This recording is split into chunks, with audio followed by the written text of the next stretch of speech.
Mutual Broadcasting System presents The Mysterious Traveler, written, produced, and directed by Robert A. Arthur and David Coben, and starring two of radio's foremost personalities, Ralph Bell and Chuck Webster, in Key Witness.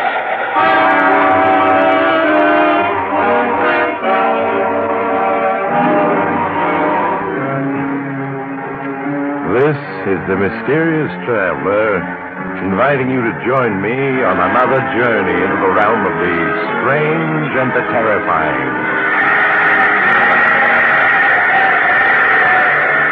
I hope you will enjoy the trip. It will thrill you a little and chill you a little. So settle back, get a good grip on your nerves, and be comfortable, if you can, as we watch an underworld syndicate and the government go in desperate search for the same man. It's the story I call Key Witness.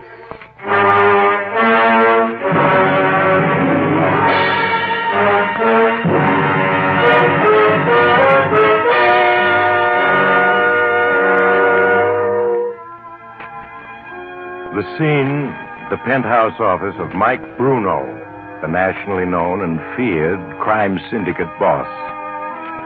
Bruno, a tall, ruggedly built man in his 40s, paces back and forth as his head accountant, Oliver Smith, turns the pages of a ledger, reading the figures before him.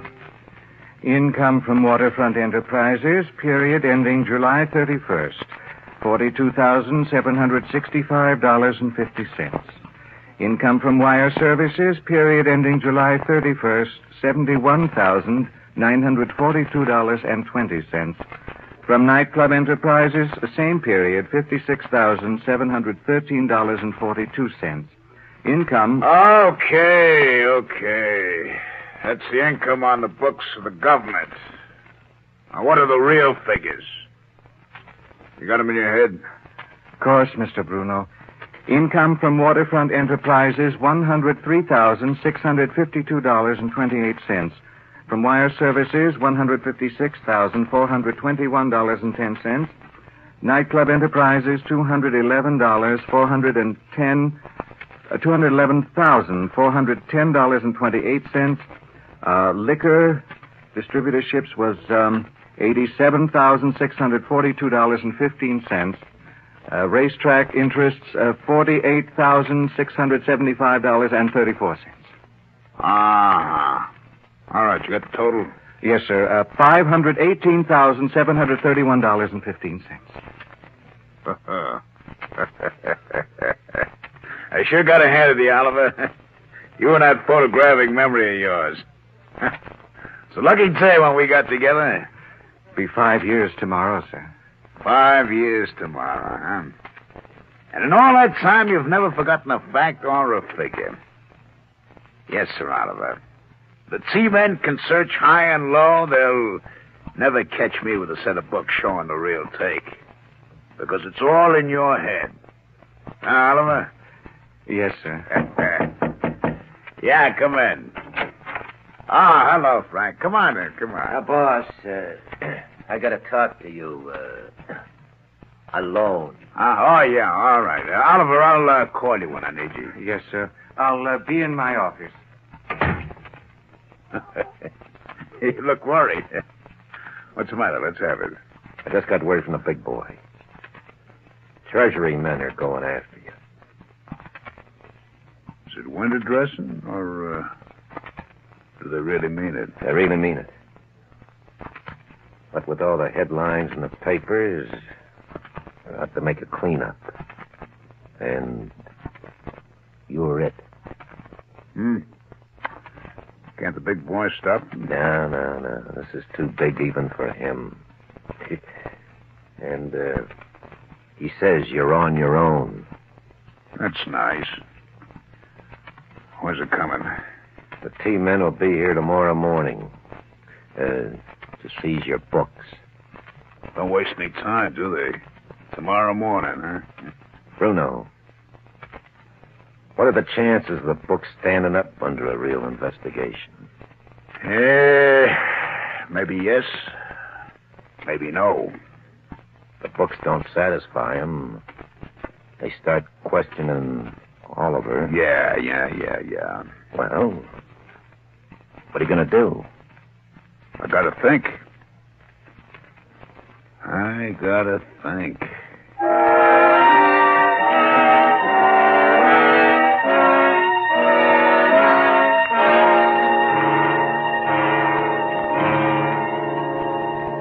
You wanted to see me, Mr. Bruno? Yes, Oliver. Have a seat. Yes, sir. Now, look, I've just gotten word that the T-men are going to look at our books. What? Tomorrow morning, they're coming to get them.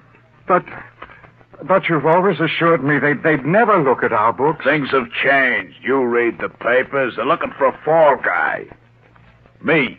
And the boss has a way figured out to beat the rap. The books will stand up until they start asking you questions, Oliver. Yes, I know. Now, you're the one man who's got all the answers. The answers are all in your head. Without you, the T-men wouldn't have a case against the boss. That's right.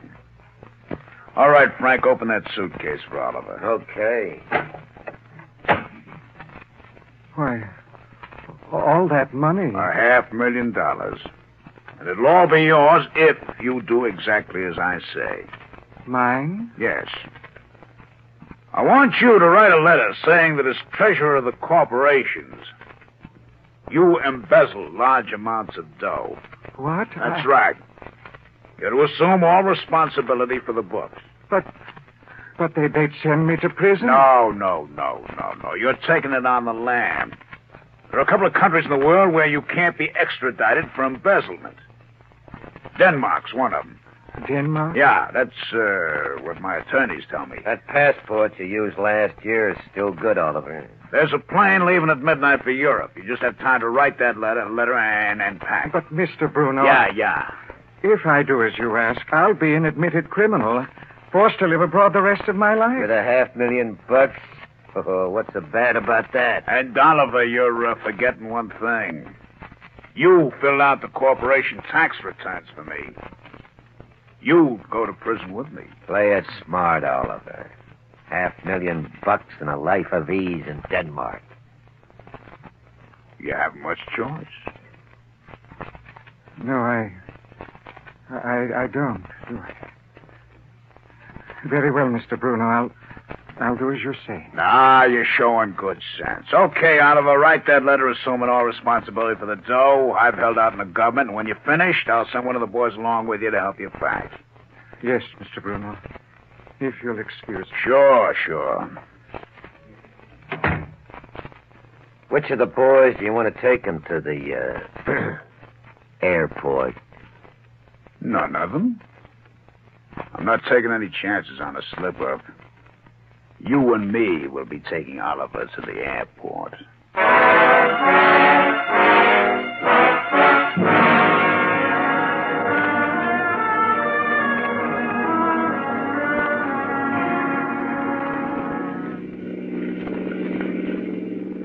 Mr. Bruno. Yeah. Haven't you taken the wrong road? This isn't the way to the airport. Relax, Oliver. We got plenty of time to make the airport. Sure, your plane doesn't leave for another hour. But we're going in the opposite direction of the airport. Why, at this rate... All right, shut up. That's $500,000. Denmark.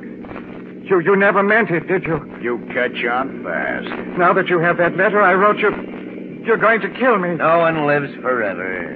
Easy does it, Oliver. Where are you taking me? We stop at the top of the hill, boss. Right. Mr. Bruno, you can't kill me. Not after 5 years of loyal service. Haven't I always done everything you asked without question? Take care of him, Frank. No, don't do... He'll be out for at least 10 minutes. That'll give us more than enough time. Yeah. Which spot the other car? A clump of trees up ahead out of sight. Good. It's lucky traffic's light on this road. That's why I picked it. Okay, let's finish the job. Put him behind the wheel. I got him. Easy. There we are. All right, I'll release the brake. Start pushing. I'll steer it. Just a few more feet to the edge. You say it's 200 feet to the bottom? Yeah. Nothing but rock down there. Okay, she's starting to roll. There she goes.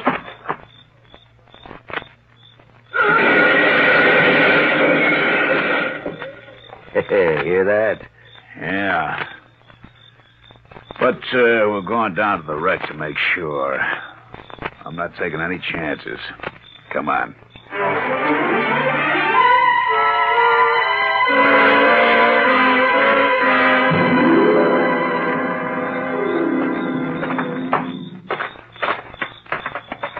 Look at that car, completely wrecked. We didn't have to bother coming down here. Maybe not. Is he still behind the wheel? I can't tell you. Wait till... No, he isn't behind the wheel. He's not in back either. Let's look around. He was probably thrown clear of the car. I don't see him. He's got to be around. Hey, What's that you're picking up? his wallet. Some keys. His wallet. That wreck didn't finish him off. He must have gotten away. A 200-foot drop. He couldn't have. No, then where is he? I tell you, he came out of it alive. He's on the loose. Well, he couldn't have gotten far. Come on, let's look for him. In the dark. We never find him. Let's get back up the road. Next tavern's half a mile down the road. I've got to get to a phone.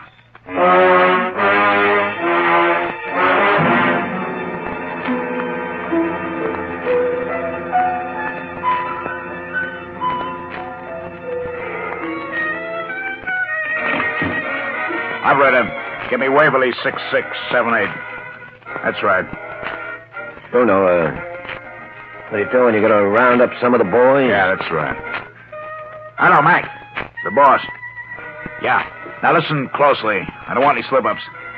I'm at Nick's Tavern on Highway 37A. Yeah. Now round up half a dozen of the boys in a hurry. Send a couple of them to Meadville and Lewistown, both on 37A. That's right. Have a couple of more boys drive along 37A between Meadville and Lewistown, yeah. Now they're to pick up Oliver Smith. You heard it right the first time. There'll be a 10 grand reward to the guys who find him. Yeah. Now get the boys on it, but fast. We gotta get him, Frank. If he ever gets to the police... Oh, the odds are all in our favor. Probably pretty badly hurt, wandering around in a daze. Why, for all we know, he might have crawled a few hundred yards and died in the underbrush. Yeah, well, that's what I'm hoping. Oliver hasn't any money or moxie. Come on now, don't worry, boss. He isn't going to get to the cops. Yeah, sure. Come on, let's get back to my office.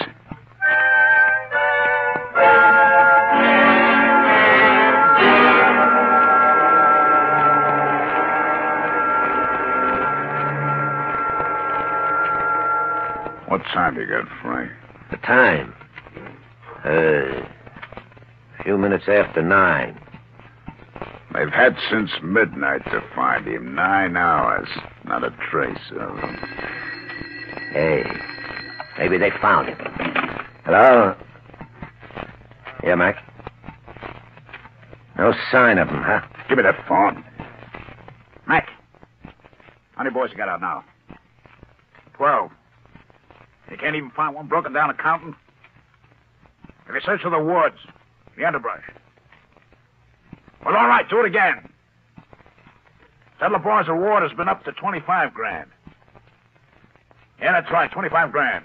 Oh, will you relax, boss? Will you just take it easy? Take it easy, take it easy. You know what it means if Oliver spills the fence? Yeah. Oh, say.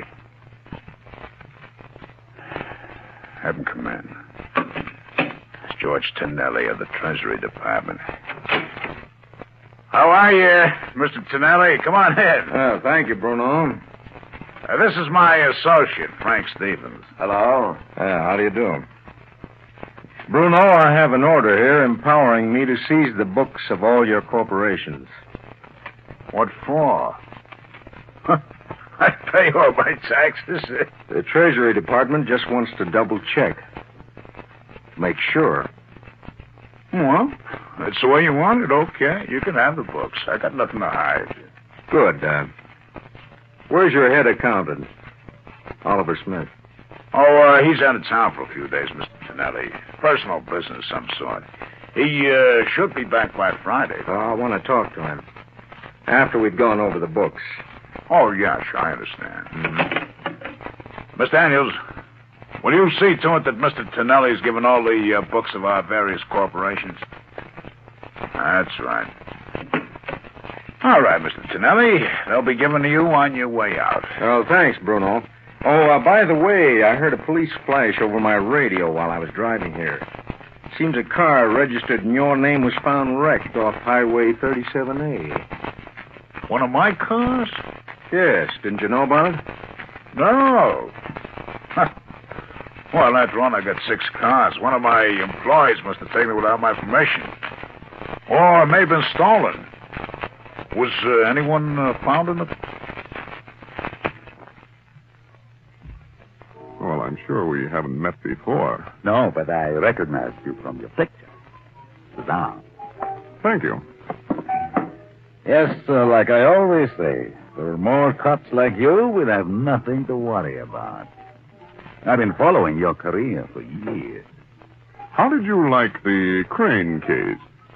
I don't think I remember that one. Oh, you must. Their plant was held up back in 1946. As I recall, the bandits got away with $90,000. That was a lot of money in those days. It still is. At any rate, a Freddie King was apprehended. Freddie King, huh? Yes.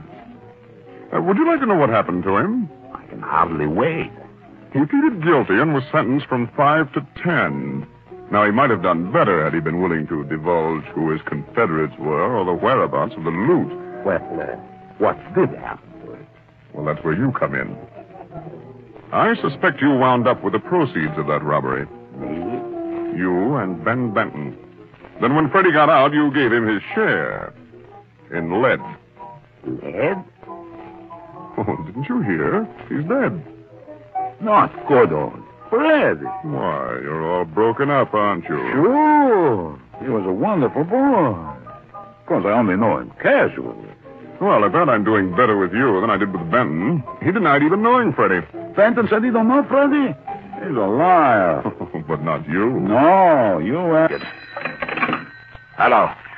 Boss, this is Frenchie. Yeah, Frenchy, anything new? You still offering 25 G's for Oliver Smith? You find him? What about the 25 G's? You'll get it. Do you know where Oliver is? Yeah, I found his hideout. I'm calling from a drugstore in Meadville. Corner of Main and Vine. Corner of Main and Vine. Sit tight, Frenchy. We'll be there in an hour.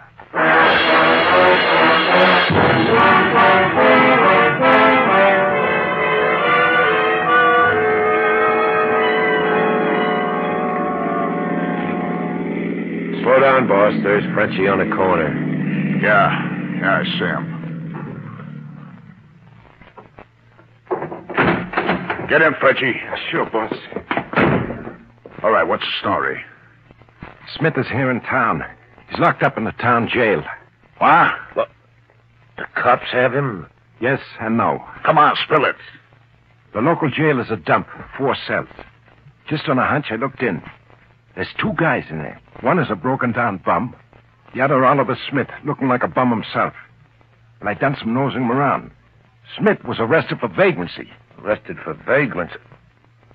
Under what name? Haven't been able to find out. Don't you get it, Frank? Oliver's in there under a phony name. He's laying low so that neither the feds or we can find him.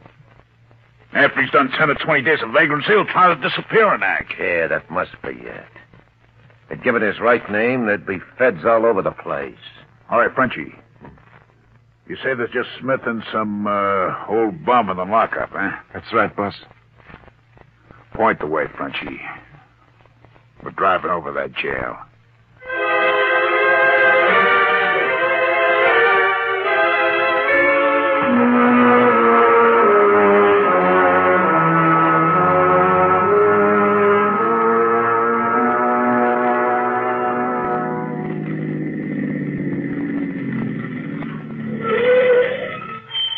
That's it over there? That 2x4? Yeah, that's it. Where's the sheriff at this time? He lives in that white frame house next to the jail. I saw him go in his house an hour ago. Well, he's probably through for the day and just the 2 prisoners there. Yeah. Frank, you got a key that would open those cell doors? Oh, sure. Those old locks aren't any trouble. Good. Frenchie. Hmm. You got a knife. Yeah? That's good. I want you to take care of Oliver. Right now. Look, boss, it's a dangerous setup. What with the sheriff just a few yards away from the jail, and that bum dares a witness? You can wrap the whole thing up in a minute flat. No, I can't Frank do it. This is more in his Because line. Smith knows Frank. He'd start yelling the moment he saw him. He doesn't know you. Yeah, maybe not, but... If you want that 25 grand, you'll do it. In fact, you'll do it because I'm telling you to. Okay. Here's the key, Frenchie. You won't have any trouble with those locks. Just give it to him. Fast and clean.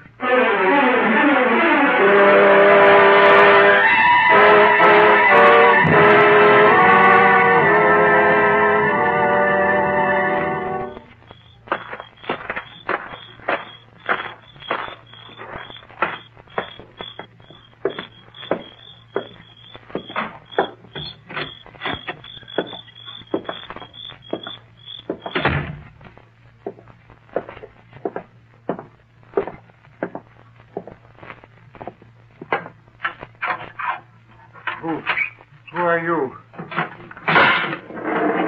I'm the sheriff's assistant. He told me to bring you over to the house. The sheriff doesn't have an assistant, fella. Shut up, you bum. You say the sheriff? What? A knife? Yeah, a knife. Freeze, you. What? A gun? Yeah. Don't let the costume fool you. Treasury Department. Okay, Sheriff. A frame, huh? Well, looks like you were right, Mr. Tonelli. So you got your killer, eh? Yes. Throw this guy into a cell, Sheriff, after you've taken that key from him. I'll be right back.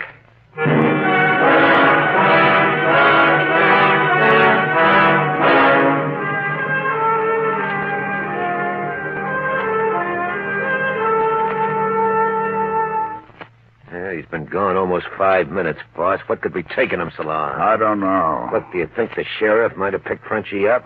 Frenchie isn't that dumb, but should have been back by now. Well, let's get out of here.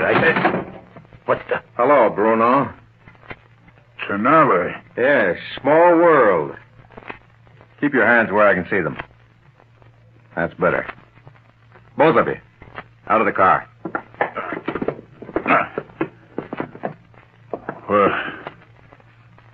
Where are you taking us? I want you to meet an old friend. Come on.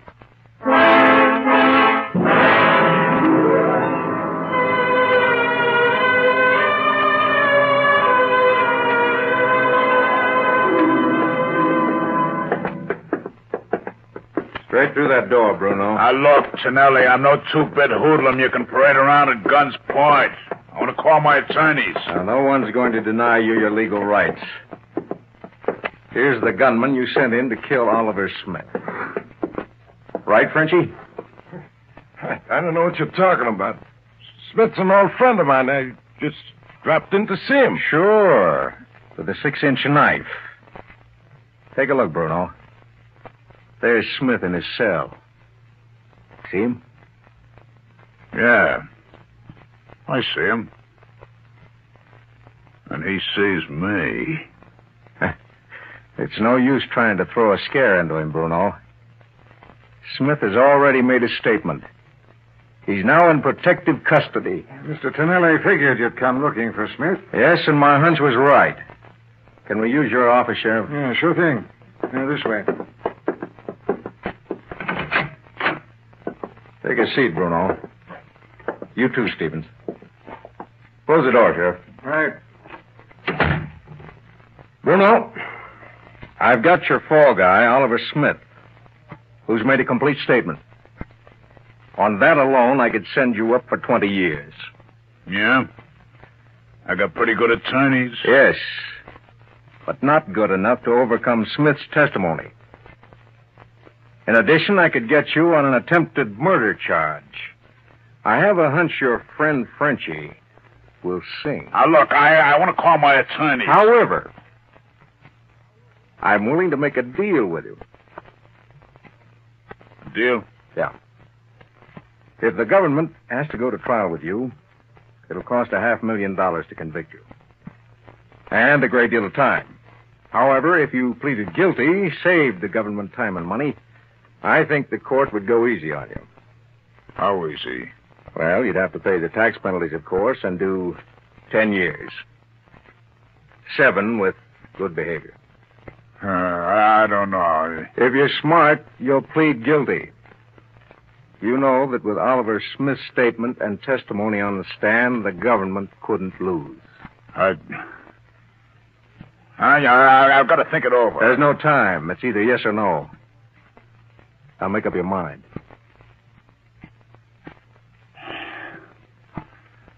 Okay, I'll plead guilty. I know when the odds are against me. Now you're being smart. I'll get one of my men in. You can make a complete statement.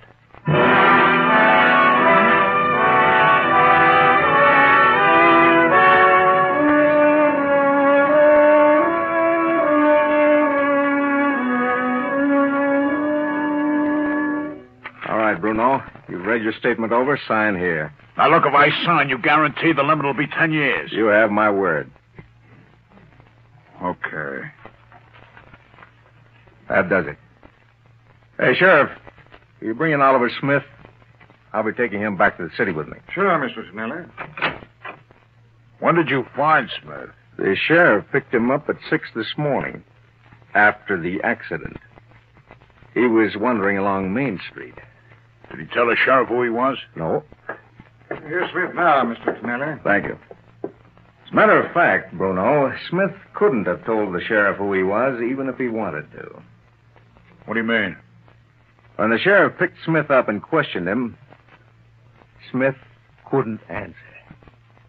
Couldn't answer? That's right. The sheriff called in a doctor. An examination revealed that Smith had amnesia. Amnesia? Yes. He got it from a severe head blow he suffered in the accident. It's a case of complete amnesia. But if he's got amnesia, that means he doesn't remember anything of the past. He couldn't have made a statement to you or testified against me. No, he couldn't.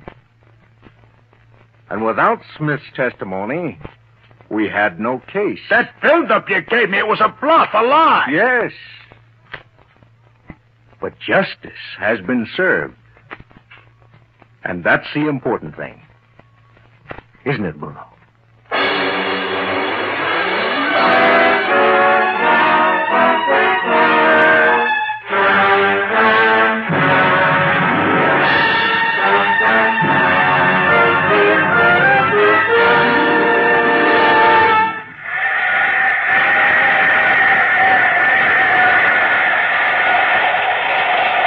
This is the mysterious traveler again. Did you enjoy our trip? Poor Mike Bruno. It seems some days nothing you do turns out well. How was he to know that Oliver Smith was a victim of amnesia? Some people simply die easily. Well, poor Mike is now doing 10 years at a federal prison. As for Oliver Smith, well, to date he hasn't any part of his memory back, and he never may. Which reminds me of another story. It concerns a young and enterprising undertaker who developed the unique idea of soliciting customers before they were dead. As a matter of fact, he... Oh, you have to get off here. I'm sorry. I'm sure we'll meet again. I take this same train every week at this same time.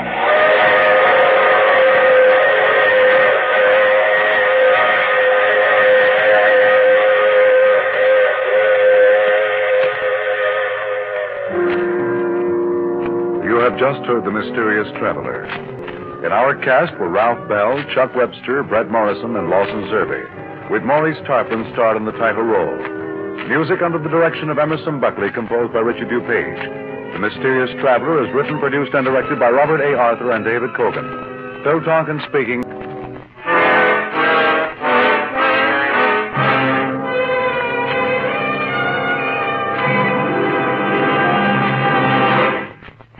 This is the Mutual Broadcasting System.